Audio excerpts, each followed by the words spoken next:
Dan yang terakhir adalah peranan pendidikan. Nah, pada peranan pendidikan ini itu dibagi 3. Ada pendidikan untuk mencapai kemanusiaan yang ideal. Jadi, manusia dalam hidupnya selalu terkait dengan masa lalunya dan sekaligus mengarah ke masa depan untuk mencapai tujuan hidupnya. Dengan demikian, manusia berada dalam perjalanan hidup, dalam perkembangan dan pengembangan dirinya. Manusia dapat menjadi manusia hanya melalui pendidikan. Jadi manusia adalah makhluk yang perlu dididik dan mendidik dirinya sendiri. Atau mungkin ada istilah yang lebih familiar, memanusiakan manusia. Yang kedua, pendidikan untuk pengembangan dimensi kemanusiaan.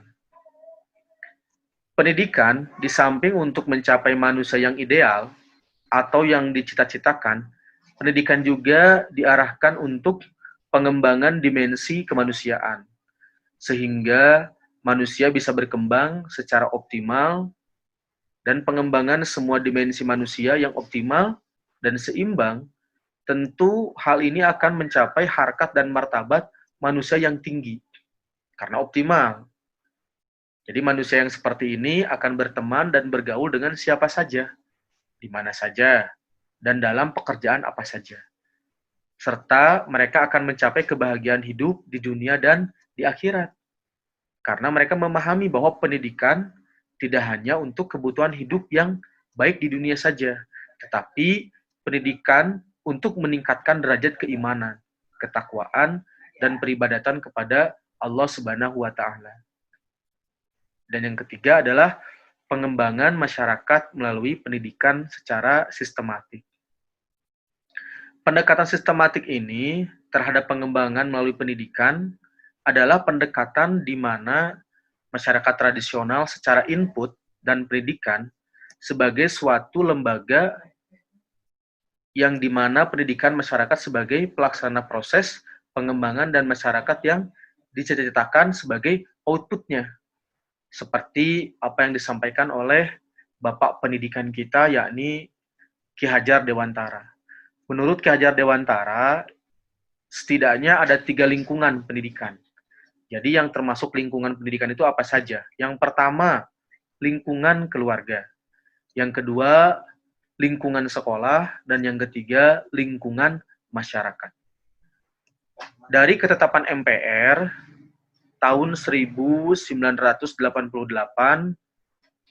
tentang garis-garis besar haluan negara, atau yang kita tahu dengan istilah GBHN, kita mengetahui bahwa pendidikan itu merupakan tanggung jawab bersama antara orang tua, pemerintah, dan masyarakat.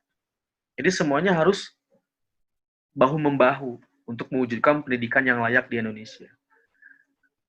Dari 2 penjelasan tersebut, maka bentuk pendidikan itu dibagi menjadi 3 bentuk, yaitu pendidikan formal, pendidikan informal, dan pendidikan non-formal. Ibu dan Bapak semua pasti sudah mengetahui istilah-istilah itu, karena sudah familiar di masyarakat. Pendidikan formal, pendidikan informal, dan pendidikan non-formal. Undang-Undang Nomor 2 Tahun 1989 tentang Sistem Pendidikan Nasional, pelaksanaan ketiga bentuk pendidikan adalah lembaga pemerintah. Juga ada lembaga keluarga, lembaga keagamaan, dan lembaga pendidikan lainnya. Proses pendidikan dari 3 bentuk pendidikan itu dipengaruhi oleh sistem politik dan ekonomi. Maka siapa yang menjabat sebagai Menteri Pendidikan pada saat itu, dia berperan besar bagaimana pendidikan akan berkembang 5 tahun ke depannya.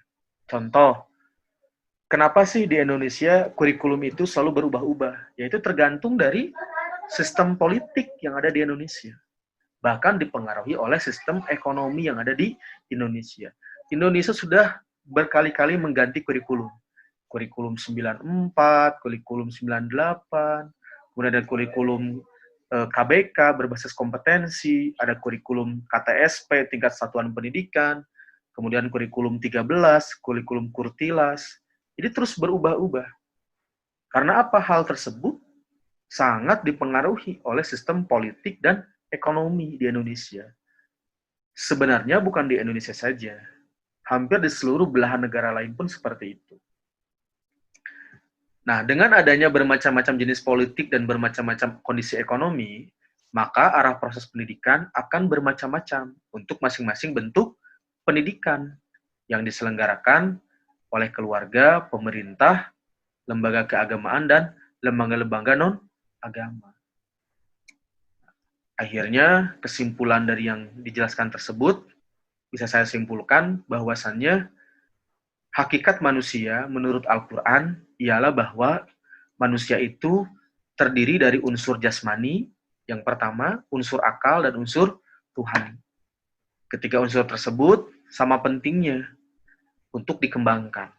Sehingga konsekuensinya pendidikan harus didesain untuk mengembangkan ketiga unsur tersebut. Kemudian, filsafat pendidikan, penentuan sikap dan tanggapan tentang manusia merupakan hal yang amat penting dan vital. Sebab manusia merupakan unsur terpenting dalam usaha pendidikan. Tanpa tanggapan dan sikap yang jelas tentang manusia pendidikan, maka pendidikan akan merasa raba. Manusia mengalami proses pendidikan yang berlangsung sampai mendekati waktu ajalnya.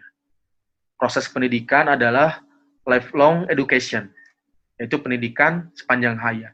Atau dalam hadis, utlubul ilma minal mahdi ilal lahdi. Yang dilihat dari segi kehidupan masyarakat dapat dikatakan sebagai proses yang tanpa akhir.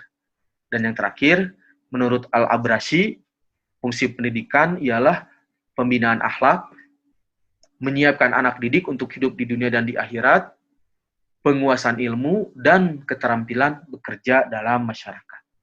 Itulah yang bisa Bapak sampaikan terkait mata kuliah di pertemuan pertama ini tentang pandangan Islam terhadap manusia dan pendidikan.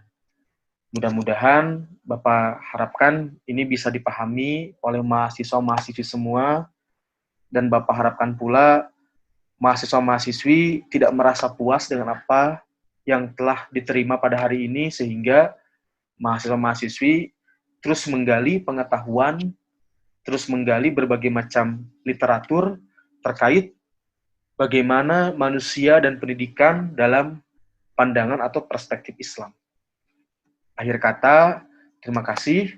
Kita akan kembali bertemu di kesempatan selanjutnya, yaitu di yang akan datang. Wassalamualaikum Terima kasih, Pak. Waalaikumsalam warahmatullahi wabarakatuh. Terima kasih, Pak.